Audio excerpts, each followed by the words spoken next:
Place maintenant à la littérature. Comme chaque dimanche, je vous propose de découvrir un livre sélectionné pour le prix de la liberté intérieure, un prix décerné par le Jour du Seigneur et ses partenaires, Ouest France, La Procure et RCF. Aujourd'hui, il s'agit du livre de la philosophe Claire Marin, Être à sa place. Derrière ce titre pourtant déjà très évocateur, je n'imaginais pas trouver autant de questionnements. Que signifie être à sa place? Dans sa famille, au travail, dans son couple, géographiquement, on a tous des moments dans la vie où on ne se sent pas tout à fait à sa place.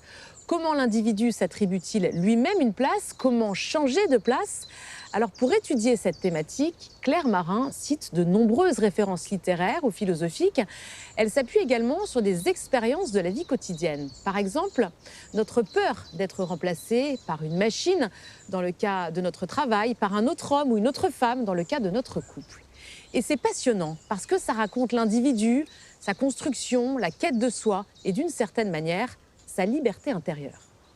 Et finalement, la vraie question que pose la philosophe Claire Marin, c'est: doit-on avoir une place? Ne vaut-il pas mieux apprendre à se connaître en se déplaçant? Et voilà ce qu'elle écrit.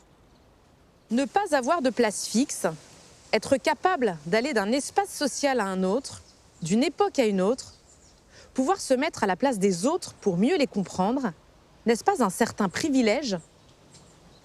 Ce que j'aime beaucoup dans cet essai, c'est que la philosophe nous prend par la main et on se retrouve à cheminer avec elle.